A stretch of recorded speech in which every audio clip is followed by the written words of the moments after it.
Hello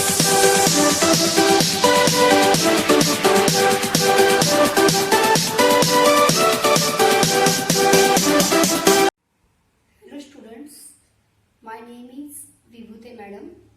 Now we will study our second chapter, parallel lines and transversal. Parallel lines म्हणजे समांतर रेषा आणि transversal म्हणजे छेदिका, म्हणजे समांतर रेषा आणि छेदिका. हे आपलं दुसरं प्रकरण आता आपण सुरू करणार आहोत. सुरुवातीला आपण समांतर रेषा म्हणजे काय हे अगोदर आपण बघूया. पॅरलल लाईन्स म्हणजे काय. आता आठवतात का बघा तुम्हाला समांतर रेषा कशा काढायच्या आहेत, आठवते कोणाला? बघा आता मी इथे रेषा काढतोय, काही त्या समांतर रेषा आहेत का? फक्त ऑब्झर्वेशन, फक्त निरीक्षण करून आपल्याला सांगायचंय की या लाईन्स समांतर रेषा आहेत का.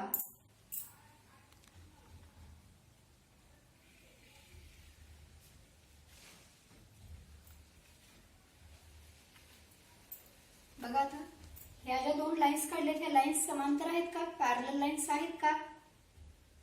बरोबर, ह्या पॅरलल लाईन्स आहेत. आता ह्या पॅरलल लाईन्स आहेत किंवा म्हणजे पॅरलल लाईन्स कशाला म्हणतात त्याची व्याख्या काय आहे तर आठवते कोणाला? म्हणजे आता बघा मराठीत सांगा पाहिजे तर काय म्हणतोय आपण, कशाला म्हणतोय? ज्या रेषा एकमेकींना काय होत नाहीत, कितीही वाढवले तरी छेदणार नाहीत. म्हणजेच मग इथं आपण पॅरलल लाईन्सची व्याख्या कशी करू शकतोय तर the lines in the plane which do not intersect each other.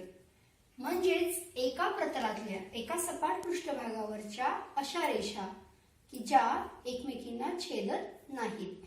आणि त्यामुळे आपण पॅरलल लाईन्सची आधी काय करूया, डेफिनेशन लिहून घेऊया. तर पॅरलल लाईन्स म्हणजे काय बघा, तर the lines in the plane which do not intersect each other.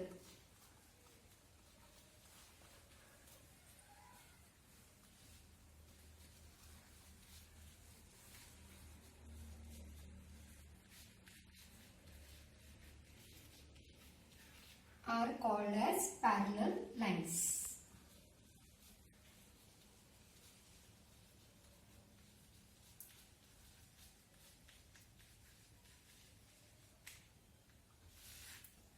बघा म्हणजे कशाला म्हणणार तर अशा रेषा कुठल्या एका प्रतलामधल्या which do not intersect each other, ज्या एकमेकींना छेदत नाहीत अशा रेषांना म्हणतोय आपण पॅरलल लाईन्स म्हणजे समांतर रेषा. आता एल आणि एम या पॅरलल लाईन्स आहेत. ह्या जर आपल्याला आता सिम्बॉल चिन्ह वापरून जर दर्शवायचे झाल्या तर आपण आता हे पॅरलल लाईन्स कशा दर्शवणार आहात, आठवते कोणाला चिन्ह? पॅरलल लाईन्स त्याचं चिन्ह आहे. आता आपल्याला कसं लिहायचंय बघा, सिम्बॉल वापरून जर लिहायचं झालं तर कसं लिहिणार आपण, लाईन एल. पॅरलल साठी आपण वापरतोय इथं उभ्या अशा दोन रेषा. हा काय आहे, पॅरललचा सिम्बॉल आहे. Line L, parallel line M. आता हे वाचायचं झालं तर कसं वाचणार, line L parallel line M. Parallel साठी हे लक्षात ठेवा. आता आपल्याला त्याच्या पुढचा भाग आहे तो आहे ट्रान्सव्हर्सल. आता आपण फक्त आधी यांच्या व्याख्या बघूया मग त्याच्या प्रॉपर्टीज बघायच्यात आपल्याला. आता आपण बघणार आहोत ट्रान्सव्हर्सल कशाला म्हणायचं. ट्रान्सव्हर्सल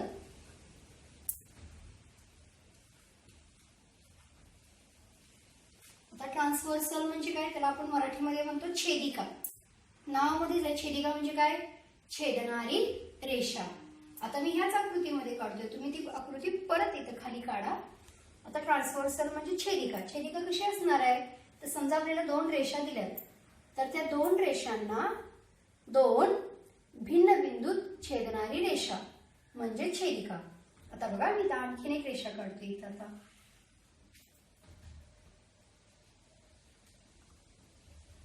आणखीन एक रेषा काढली, रेषा एन. आता बघा ही रेषा एन ही रेषा एल ला एका बिंदूत एम ला एका बिंदूत छेदते. हे वेगवेगळे बिंदू आहेत त्यामुळे ह्या एन ला काय म्हणणार, transversal of line L and line M. Here N is called as a transversal. N ला ट्रान्सव्हर्सल असं म्हणायचं आहे. कुठे छेदते तर एल ला एका बिंदूत छेदते, तर आपण नाव लिहूया ए, आणि इथं एका बिंदूत छेदते त्याला नाव लिहूया आपण बी. मग आता ट्रान्सव्हर्सलची व्याख्या काय होईल तर if a line intersects given lines, मग 2 रेषा असतील किंवा 3 रेषा असतील, if a line intersects given lines in distinct points. Distinct points, distinct म्हणजे भिन्न विभिन्न बिंदूत छेदत असेल तर त्या रेषेला म्हणणार आहे आपण ट्रान्सव्हर्सल.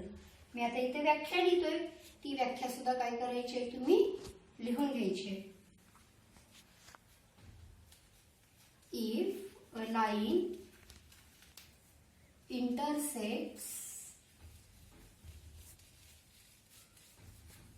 given lines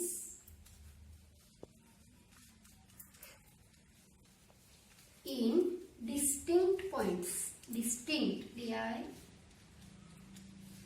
distinct म्हणजे विभिन्न बिंदूत.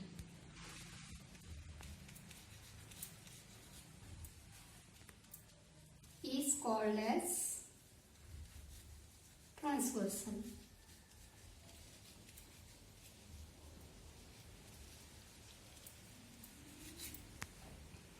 Is called as transversal. लक्षात येते अशी रेषा की जी वेगवेगळ्या रेषा नाही, तर me if a line intersects given lines म्हणले.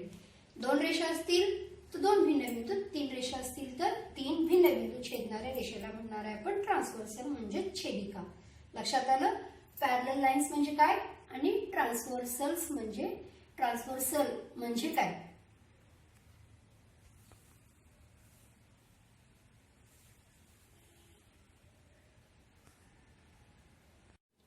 आता आपण पॅरलल लाईन्स आणि ट्रान्सव्हर्सल म्हणजे काय बघितलं, समांतर रेषा आणि छेदिका कशाला म्हणायचं ते बघितलं. आता आपण बघणार आहोत angles formed by a transversal म्हणजे छेदिकेने केलेले कोन. मग आता बघा या आकृतीमध्ये ट्रान्सव्हर्सल कुठली आहे आणि लाईन्स कोणते आहेत. इथं आहेत लाईन एल अँड एम. आता ह्या पॅरलल आहेत का बघा, नाही आहेत ह्या पॅरलल नसू देत.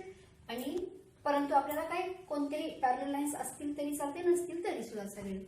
आता लाईन एल आणि एम या 2 रेषा आहेत आणि त्यांना छेदणारी कोणती रेषा आहे बघा, ही रेषा एन. ही काय झाली मग ट्रान्सव्हर्सल. कुठे छेदते रेषा एन ही एल आणि एम ला छेदते ए आणि बी बिंदू. मग आता आपल्याला बघायचं आहे या एन या छेदिकेमुळं किती कोन तयार झाले. बघा जरा विचार करता येतोय का. ए या बिंदू जवळ किती कोन दिसतात आणि बी या बिंदू जवळ किती कोन दिसतात. बघा मोजता येतील आपल्याला. बघा ए बिंदू जवळ, ह्या बिंदू जवळ इकडं 1 कोन झाला तयार, 1, हा दुसरा, हा तिसरा, हा चौथा. म्हणजेच इथं बघा ट्रान्सव्हर्सल मुळे किती कोन तयार होणार आहे.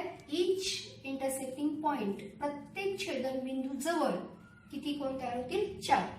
आणि इकडे बी जवळ परत तसेच किती होतील 4. आपण म्हणजे एकूण किती कोन होतील मोजूया आपण. आता इथे 4 झालेत, 5वा 6वा 7वा आणि 8वा. म्हणजे बघा एखाद्या ट्रान्सव्हर्सल मुळे छेदिकेमुळे 2 रेषांवर किती कोन तयार होणार आहेत, एकूण 8 कोन तयार होणार आहेत. Angles formed by a transversal are किती होतील 8 अँगल्स. मग आता आपल्याला बघायचे हे जे 8 कोन आहेत ह्याच्या वेगवेगळ्या आपल्याला जोड्या लिहिता येतात. तर त्या वेगवेगळ्या जोड्या कोणत्या कोणत्या आहेत ते आपण आता शिकणार आहोत. मग त्यातली ज्या 8 जोड्या आहेत त्यापैकी पहिली जोडी आपली आहे करस्पॉन्डिंग अँगल्स. करस्पॉन्डिंग अँगल्स बघा लिहून घ्या.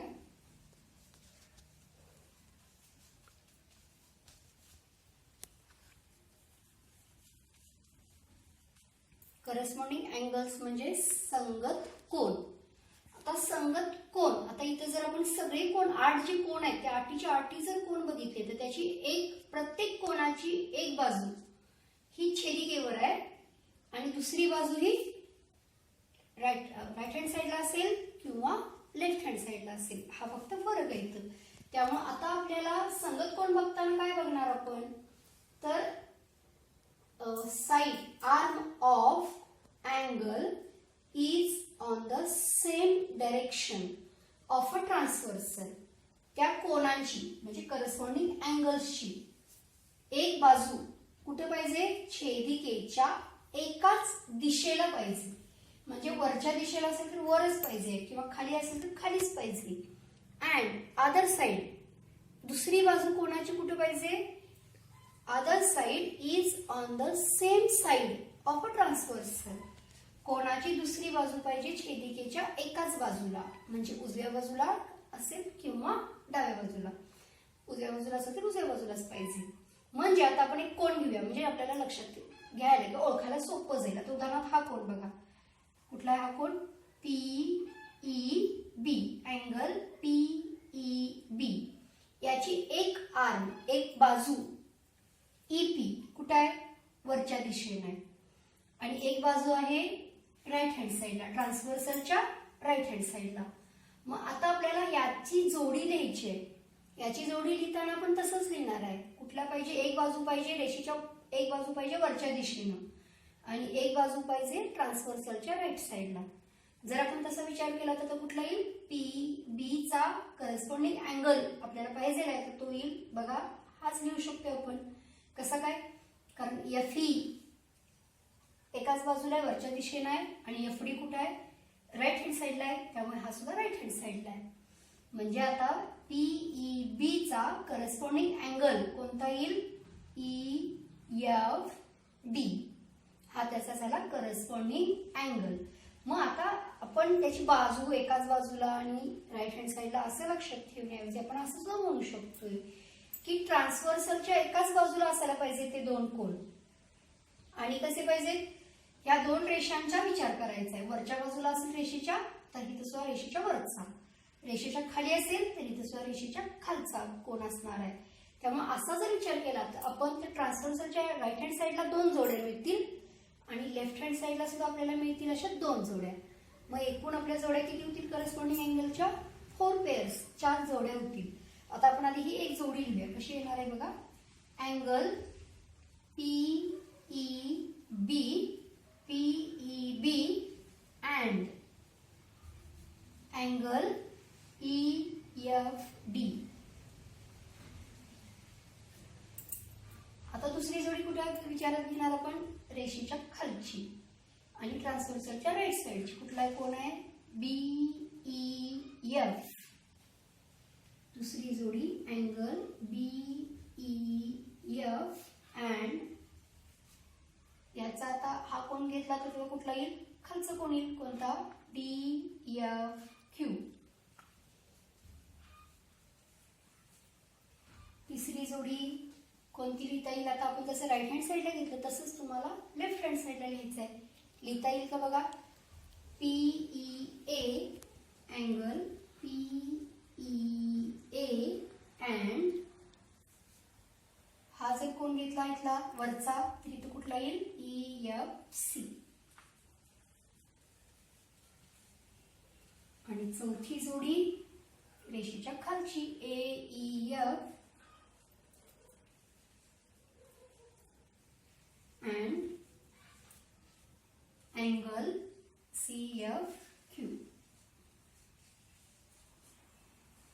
म्हणजे अशा आपल्याला किती जोड्या मिळणार आहेत बघा, करस्पॉन्डिंग अँगलच्या अशा 4 पेअर्स, 4 जोड्या आपल्याला मिळणार आहेत. आता त्याच्यानंतरची दुसरी जोडी आहे आपली अल्टरनेट अँगल्स.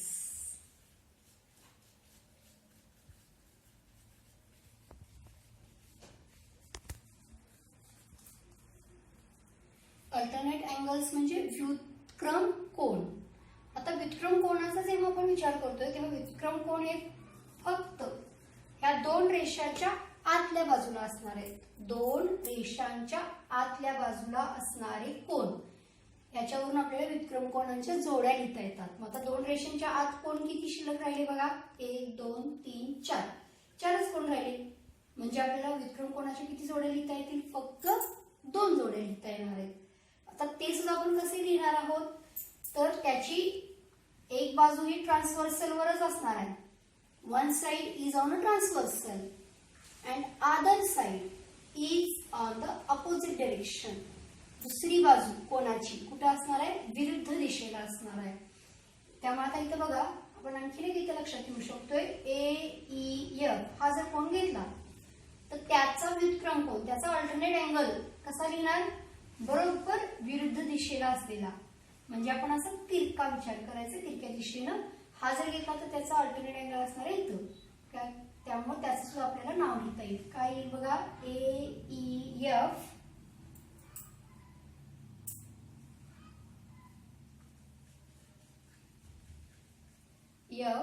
चा अल्टरनेट अँगल काय होईल, EFD.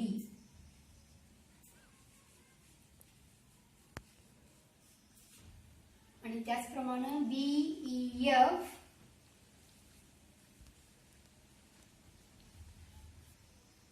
and angle EFC अशी तिरकी सुद्धा विचारात घेऊ शकतो आपण. त्यानंतर तिसरा प्रकार आहे इंटिरियर अँगल्स.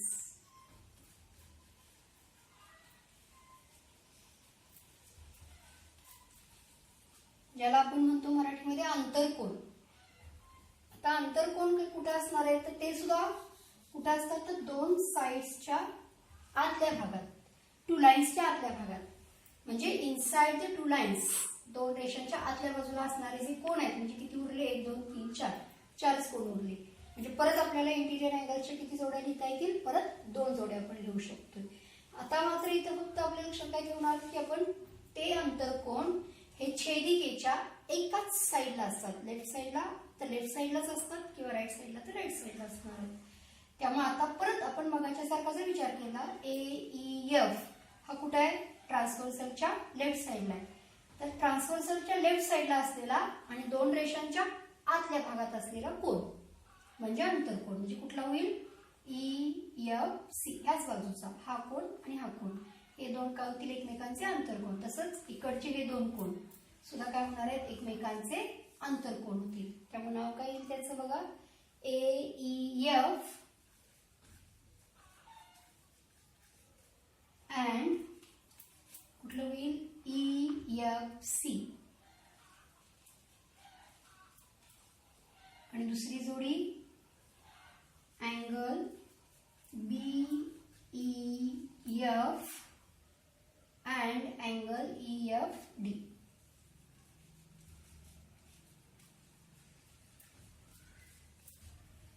बघा म्हणजे इथं करस्पॉन्डिंग अँगल्सच्या 4 जोड्या आपण लिहू शकतोय. We can write 4 pairs of corresponding angles. We can write 2 pairs of alternate angles and we can write 2 pairs of interior angles. आता corresponding angle, alternate angle and interior angle च्या सगळ्या व्याख्या, definitions of these corresponding angle, alternate angle and interior angles are in your book. So write these definitions from your book and practice for corresponding angle, alternate angles, how to write corresponding pairs of corresponding angles, alternate angles and interior angles. ह्या सगळ्या जोड्या कशा लिहायच्या त्याचं काय करायचं, तुम्हाला practice करा, त्याचा सराव करा आणि हे लिहून घ्या.